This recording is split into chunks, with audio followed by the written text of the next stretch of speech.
So Jai Baba, everyone, this is an evening on Kabir, and this lovely image is of a friend of mine who was praying on top of the mountain here.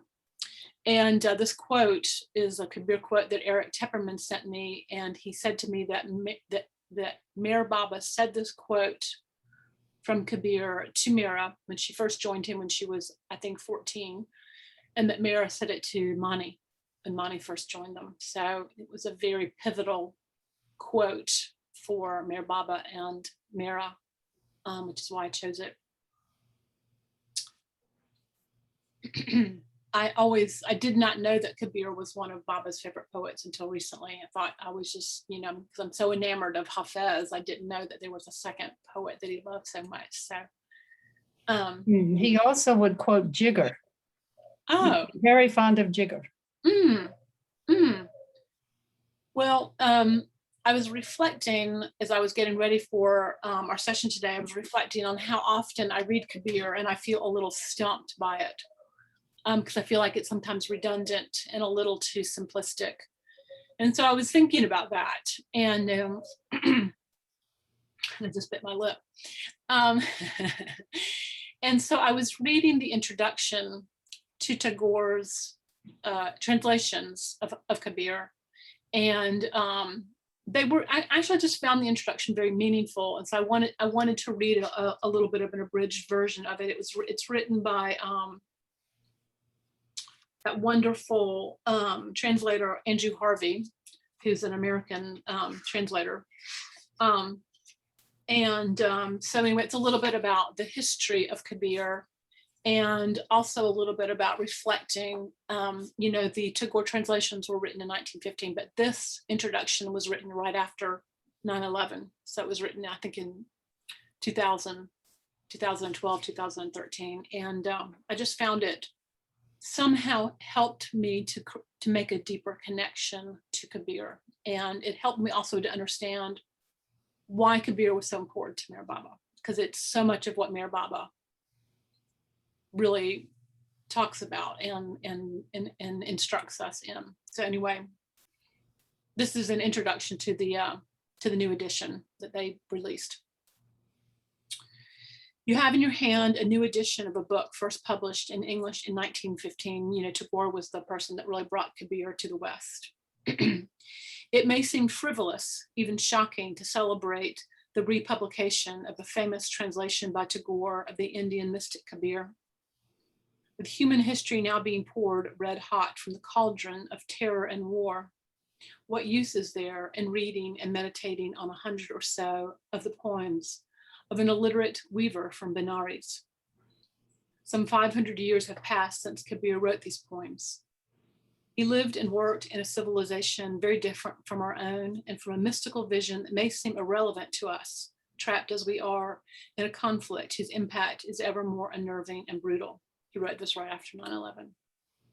Kabir wrote, "More than all else do I cherish at heart that love which makes me to live a limitless life in this world."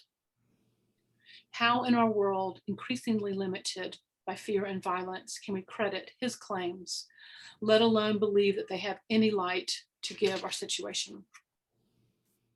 Such a reaction is understandable, but it fails to realize that the root of the problem that now afflicts us from every direction lie in a worldwide spiritual crisis that only the highest and deepest mystical knowledge and vision can cure. And this is why I love poetry. This worldwide crisis is essentially a crisis of human identity. Humanity as a whole has lost its sense of radical interconnection with the divine, and so with all creation. And as individuals, we have lost that mystical connection with each other. More than 40 years ago, Teilhard de Chardin wrote, "We have come to the moment when we will have to choose between suicide and adoration." These words may have seemed unduly apocalyptic when they were first written in 1960. Now, to anyone who is spiritually awake to what is happening, they are nothing less than the clearest imaginable formulation of the choices that face humanity. As we struggle, those of us who are awake and many more who will be awakened by the horror of what is to come, the testimony of the great mystics to our essential divine identity and to the powers, new life, energy, and vision that spring from it will be our central inspiration. These men and women from history will be our oxygen, the force and truth that keep us hoping and fighting and working and enduring through everything. In the all-testing times ahead, only a deep mystical inner faith and knowledge will have the power to lift people to a plane of truth that no horror or cruelty can disturb. As we take this new and unprecedented journey into our divine truth, the 100 or so poems of Kabir that are offered here and the sublime translations of Rabindranath Tagore will be a profound help to us. Kabir wrote, "It is a hard fight and a weary one, this fight of the truth seeker. For the vow of the truth seeker is more hard than that of the warrior, or of the widowed wife who would follow her husband. For the warrior fights for a few hours, and the widow's struggle with death is soon ended. But the truth seeker's battle goes on day and night. As long as life lasts, it never ceases." Of Kabir the man, very little is known definitively. He was born in or around 1398, the son of a Muslim weaver who lived on the outskirts of India's holiest city, Benares, although I think some people would say that would be Varanasi. Kabir's name is a Muslim one, a Quranic title of Allah, meaning great. But in the poems of his that have best claim to authenticity, there is little to suggest that he was a Muslim in any conventional sense. He criticized Islam rather than embracing it. He had a sometimes ferocious contempt for the quibbles and nuances of Islamic theology. Nor can Kabir be claimed for Hinduism. He could be just as severe in his mockery of Hindu beliefs about the status of Brahmins, the unalterable authority of the Vedas, the necessity of pilgrimages, and the worship of idols. There are many legends of his life that suggest, by his unconventional behavior, he outraged both the ruling Islamic authorities and the Brahmins. Like Jesus, he seemed to have the rebel of love's supreme gift of annoying everyone. Many modern scholars believe that Kabir's radical genius was so threatening to his Hindu contemporaries that they concocted a false legend of him being the disciple of the great contemporary Hindu reformer Ramananda. In the famous old story, Kabir as a boy knew that Ramananda was destined to be his master, although he was a Muslim and Ramananda was a Brahmin. One day when Ramananda was coming down to bathe in the Ganges, Kabir contrived to hide himself on one of the steps along his path. Unwittingly, Ramananda placed his foot on the boy and cried out, "Ram, Ram." This was the name of the divine incarnation he worshipped. Kabir then sprang up and claimed that this constituted an initiation on Ramananda's part. Ramananda was so moved by his sincerity that he accepted him and taught him the truth of his eternal identity with God.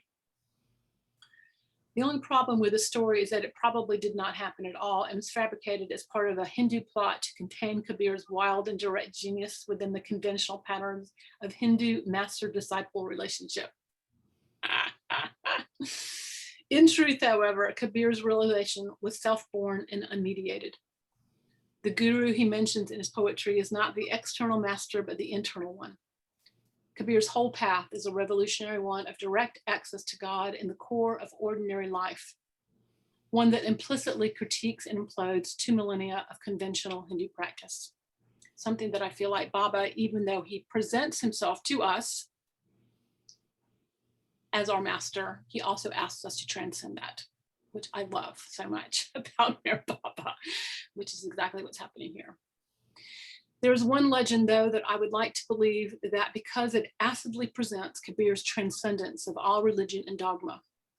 In his last years, Kabir retired from Benares to live in the small town of Maghar, some miles to the north near Gorakhpur.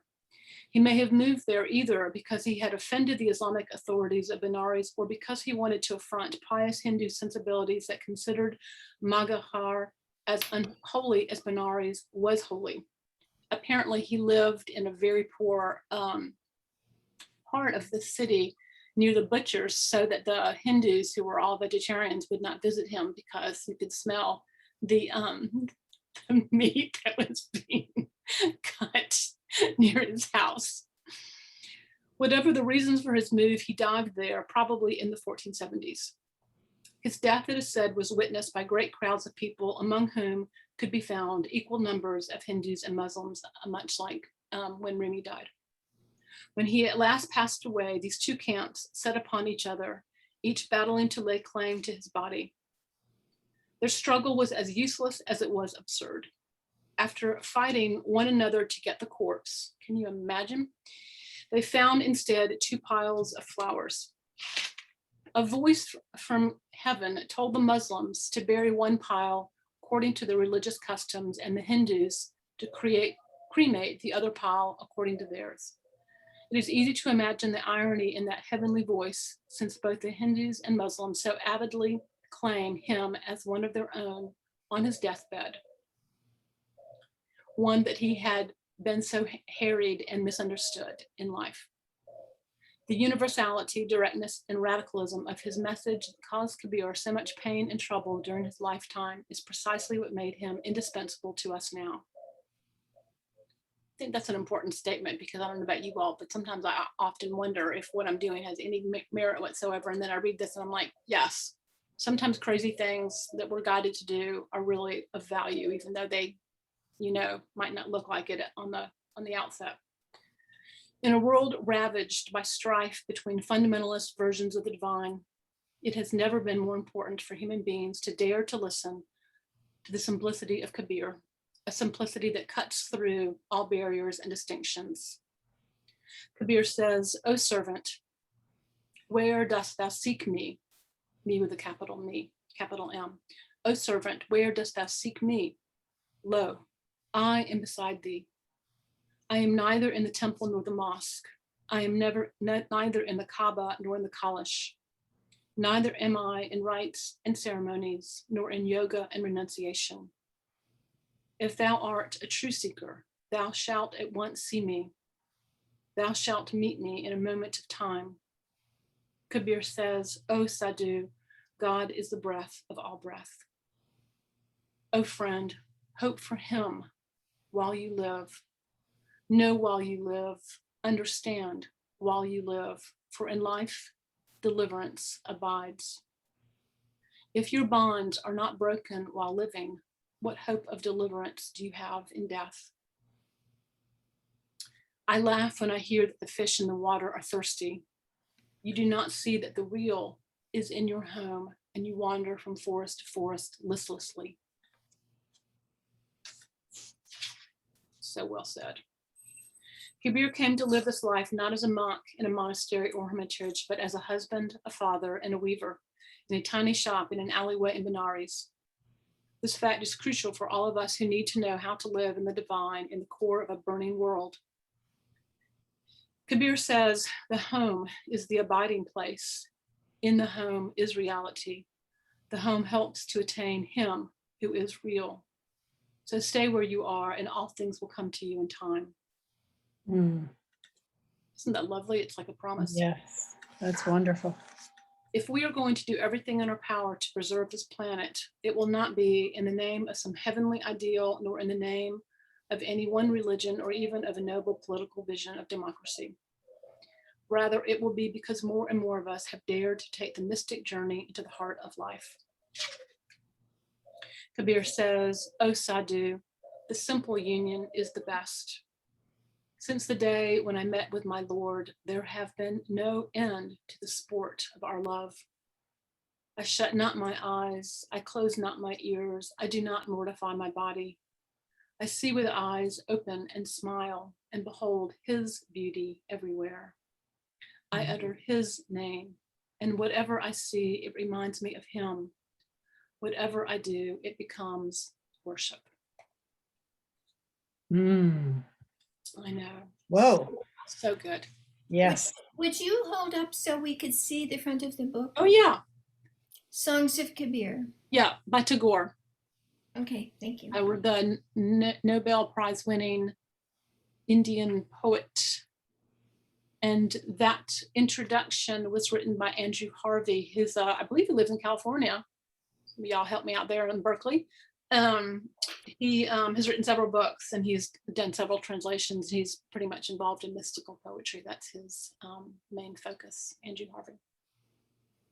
He's a scholar. That's a lovely introduction. Isn't that fabulous? Yes. It had a big impact on me in helping me to reach deeper into why I was missing.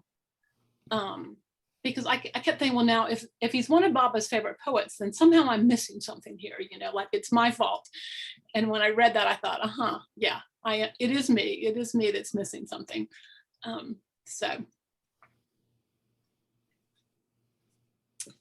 Would anyone like to say anything? No, except thank you for reading that whole thing. It was very important to hear that. Yeah. Sam Carawala also was a big Kabir fan, and you know, yes. he has this book where it looks like he's taken pieces of different, I think they're called poems or songs. I forget what the name is, and just taking couplets on the same topic, perhaps from different pieces, and putting them together in a book. And it's just really a wonderful little book. Was my first introduction to Kabir, actually. Yeah, Carawala. Yeah. So Kabir, as it turns out, neither wrote nor read. And so people wrote down what he said, exactly what happened when Rumi started to spontaneously recite poetry after Sham's death. You know, he did not write those down. People actually wrote them for him.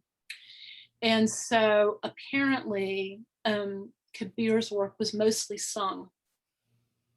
And that was actually the very first time I ever heard Kabir. I was on a tour, a poetry music tour from DC to Harbin's Hot Springs in California. And my traveling companion, who was my tabla player, had a CD of the songs of Kabir. And I didn't know who Kabir was, and I didn't know who the person was that was singing it, but I was like, I have to have a copy of the CD. And then I met the person who recorded the CD, who I think most of you all have met, Krishna Shukla. Dr. Krishna Shukla, who's a physicist from Varanasi. He was here touring and sharing the work of Kabir. And he also, the way he came across these traditional songs of Kabir is that he went to the Himalayas and he started to record the old sacred chants that were beginning to become considered passé. You know, because they were so old. Very similar to the way Kathy Riley went here in Asheville. I don't know if any of you all lived here at that time, but she contacted many of the Black churches in Asheville and asked them to do a concert of the old spirituals, not gospel music, but the old spirituals, which predated gospel music.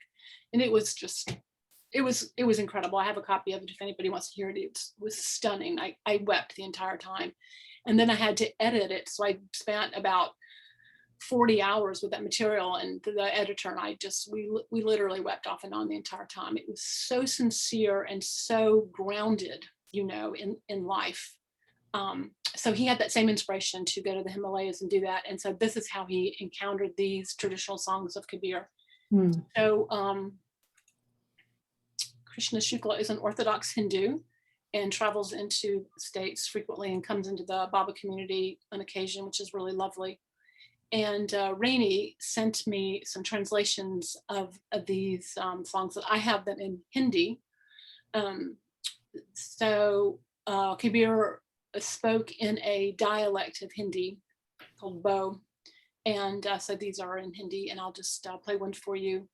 In fact, I might just play two because I think we talked about this once. Several times I've heard people read in their original language or sing in their original language, and I had no idea what they were saying, but I found myself completely moved by the experience. And that was the experience I had at the Baba Center when a man brought his old dog-eared version of Hafez and read Hafez to us in the original Farsi. And I, of course, couldn't understand a word, and I just could not stop crying because I was so moved. So if you can just feel the vibration of it.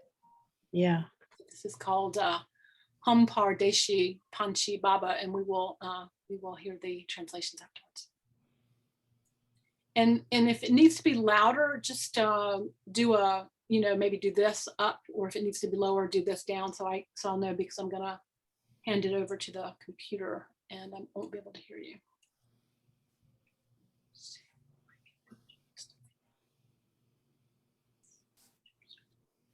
Someone remind me, I never can remember that when you hit the music, that you hit something and it lets you record it directly.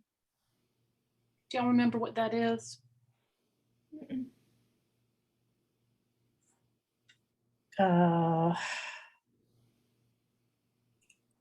There's a way to play it when it comes direct. I'll just let me hit play and then we'll see what happens. And if it doesn't sound right, I'll.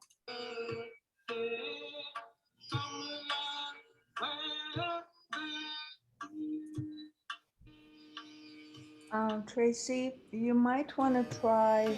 I figured it out. It was a share sound. Their original sound, or computer sound. That's what it is.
will put his email address on the side here.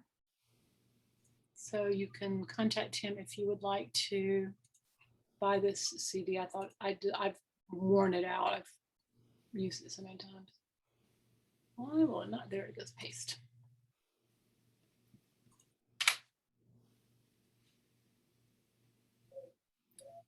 So wasn't that beautiful? Yeah. I love it. Can't explain why I'm obsessed with that music.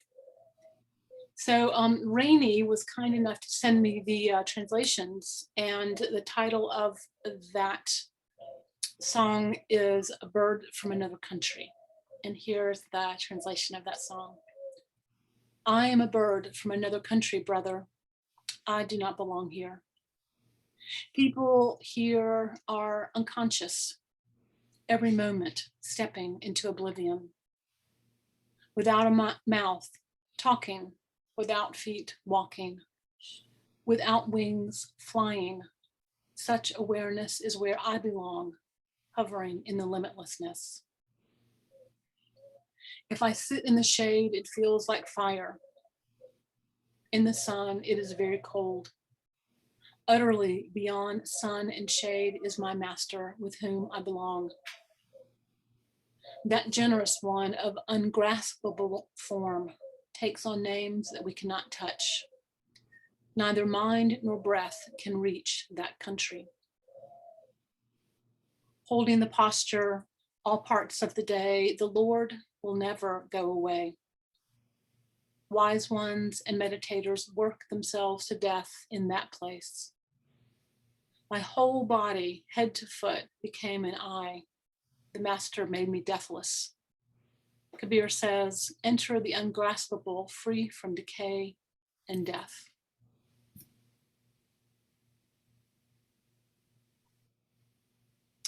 Jai Baba.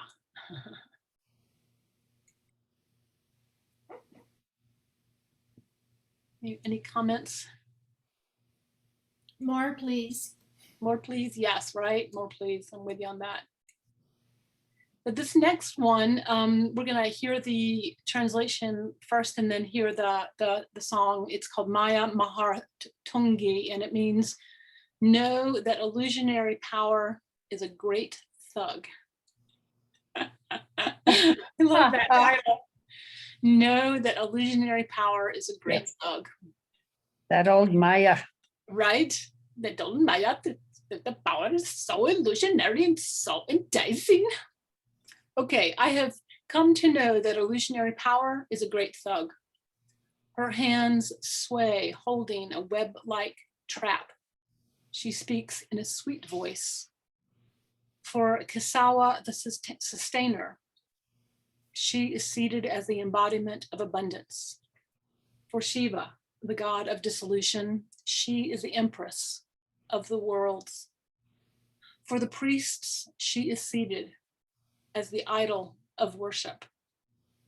And in places of pilgrimage, she manifests as holy water. For yogis, she is seated as the spiritual partner.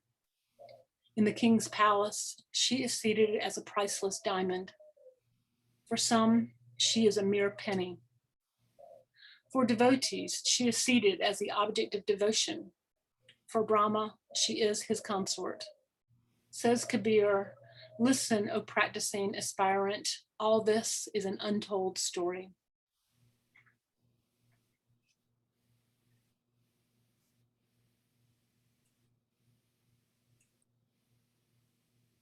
Here is the traditional song, Maya Mahatangi.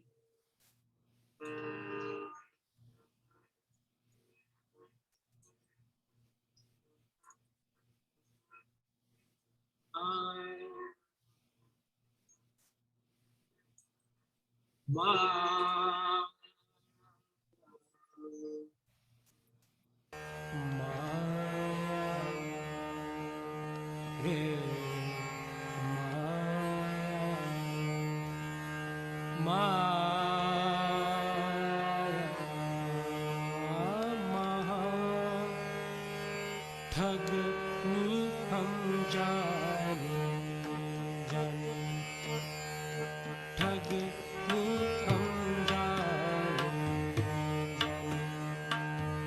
माया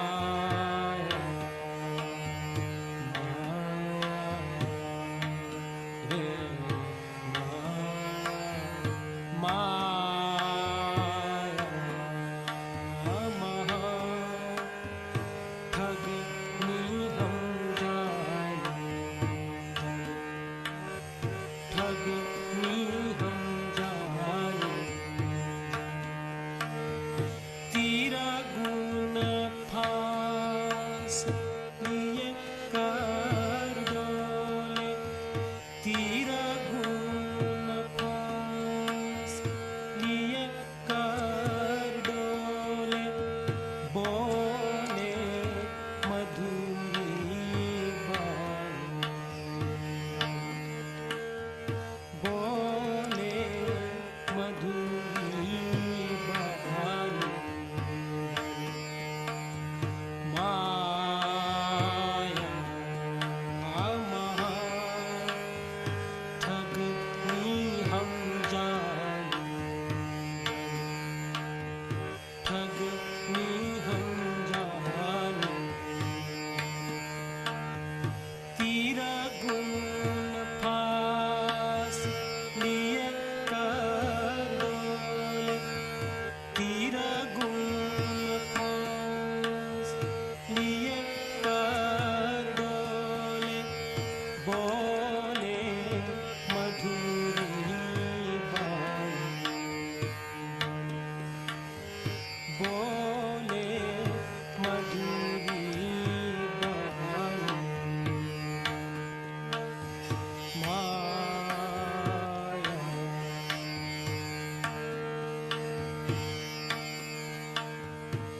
केशव के कमला है बैठी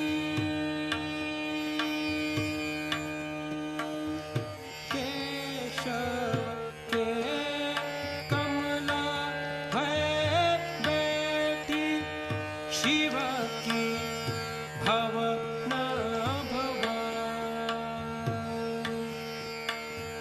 शिव की भवन भवन पंडा के मूरत है बैठी तीरथ में भय पानी तीरथ में भय पानी माया महा ठग हम जाने ठग हम जाने तेरा गुण फांस लिए कर डोले तेरा गुण फांस लिए कर डोले बोले मधुरी बानी भक्तन के भक्ति न भय बैठी भक्तन के भक्ति न भय बैठी ब्रह्मा के ब्रह्मा भक्तन के भक्ति न भय बैठी ब्रह्मा के ब्रह्मा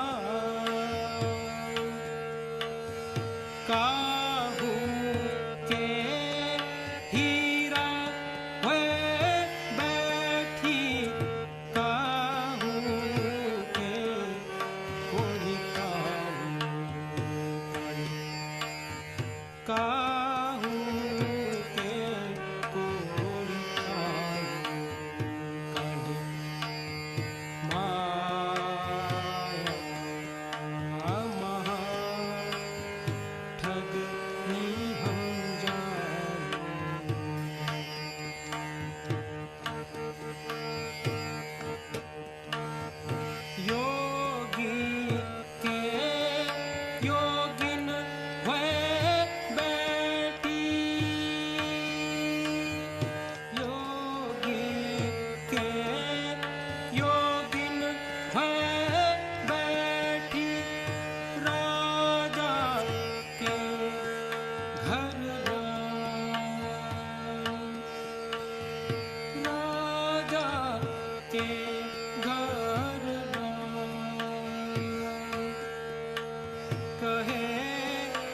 कबीर कहे कबीर सुनो भाई साधो ये सब अकथ कहानी ये सब अकथ कहानी माया महा ठग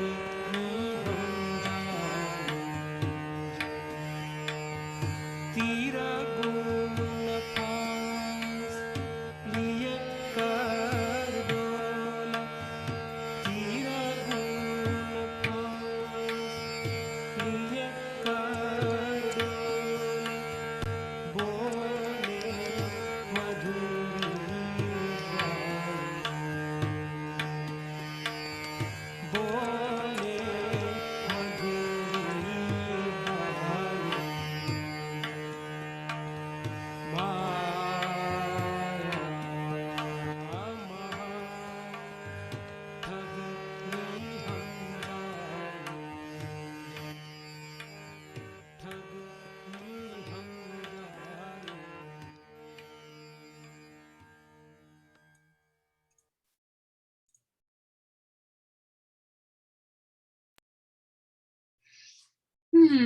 So good.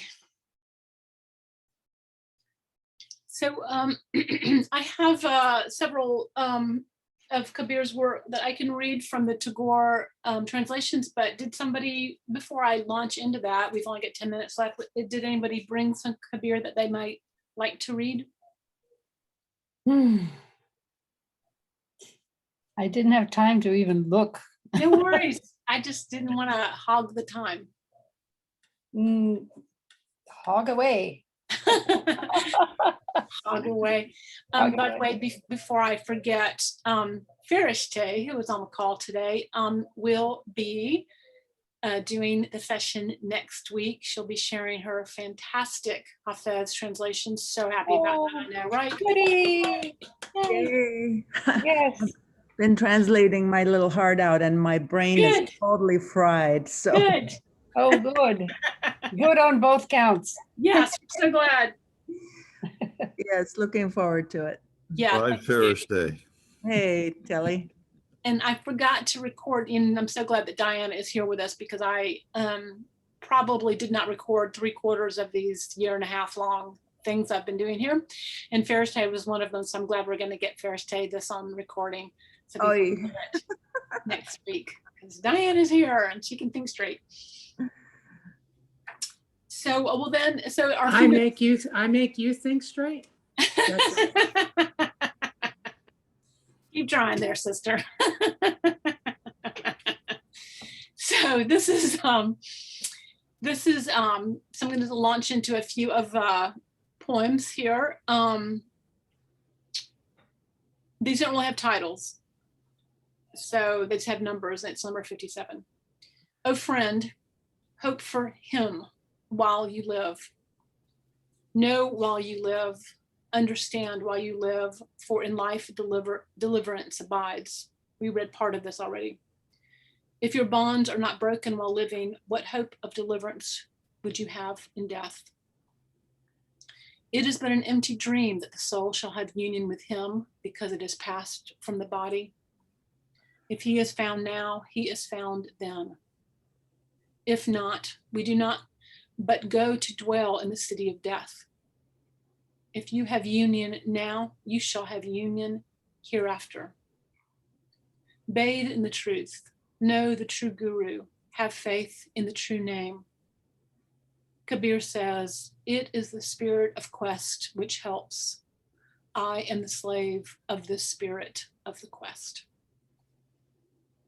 I'm going to just read it again because I think it's such a powerful poem. It's beautiful. Oh friend, hope for him while you live. Know while you live. Understand while you live. For in life, deliverance abides. If your bonds be not broken while living, what hope of deliverance would you want in death? It is but an empty dream that the soul shall have union with him because it has passed from the body. If he is found now, he is found then. If not, we do but go to dwell in the city of death. If you have union now, you shall have it hereafter. Bathe in the truth. Know the true guru. Have faith in the true name. Kabir says, it is the spirit of quest which helps. I am the slave of this spirit of the quest.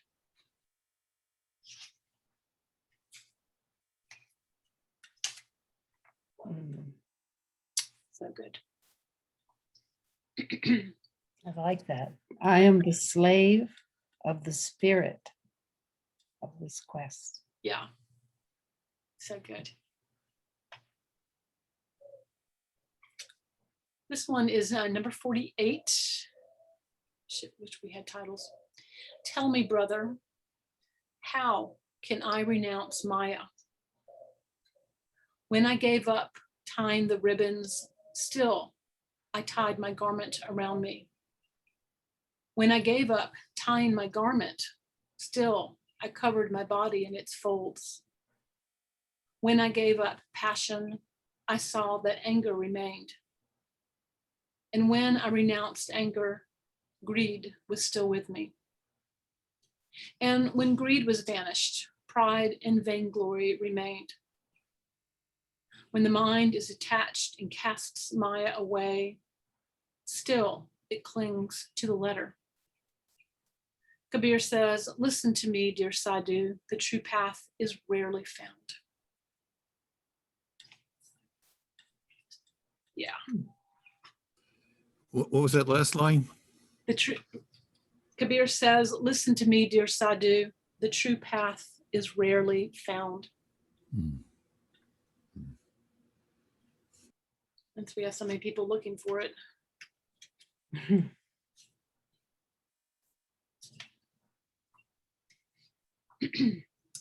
This one is number 131. I played day and night with my comrades, and now I am greatly afraid. So high is my Lord's palace, my heart trembles to mount its stairs. Yet I must not be shy if I were to enjoy his love. My heart must cleave to my lover. I must withdraw my veil and meet him with all my body. My eyes must perform the ceremony of the lamps of love. Kabir says, listen to me, friend. He understands who loves. If you feel not love's longing for your beloved one, it is vain to adorn your body, vain to try and make yourself more beautiful.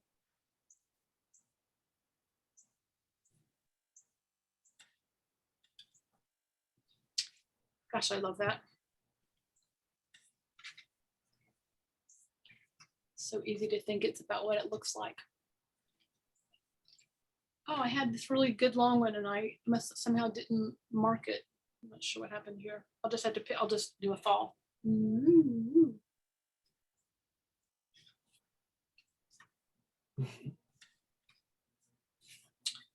not go to the garden of flowers, oh friend, go not there. In your body is the garden of flowers. Take your seat on the 1,000 petals of the lotus and there gaze on the infinite beauty. I know, right? Yeah, read that one again. Oh, darn it. I just closed the book. Let me see. Oh, and that was a fall. Never mind. If you can't find it, never mind. Might be able to. You said the number before, I believe. What number did I say? What did she say? 130? Something like 130? Oh, here it is. 131. 131. This one is 58, actually. In this book. This is the best translation I've found of Kabir. I don't know if anyone else has found a better translation that they really like. I've read several, and this has definitely been my favorite. Do not go into the garden of flowers, oh friend, go not there. In your body is the garden of flowers. Take your seat on the 1,000 petals of the lotus and there gaze on the infinite beauty. Wow. I know, right? Well, I had lots more picked out, but that's our hour, friends. So thank you all for listening. And I'm really looking forward to Ferris-Tay's translations next week. Yes. I cannot say that I've heard any translations of Hafez that I have enjoyed as much as yours, Ferris-Tay. So I'm so looking forward to really spending a full hour with them. Yeah. Me Kind. too. And please, everyone, bring your favorite Hafez translations to share the last part of the program. I doubt if you want to. We're not going to do that. We're just listening to you. Oh, me. We're not going to do that. No, erase what you just said. She's a slave driver. I know. That's why you love me. Everyone. A poetic slave driver. Oh, lovely. Thank you for your efforts, Tracey. Oh, thank you for being part of that. Really appreciate it. Jai Baba. So Jai Baba, everyone. Thank you. Hey, Baba. And we'll see you next week. Sorry I was so late. No, don't worry. Hmm. We recorded it so you can listen to it later.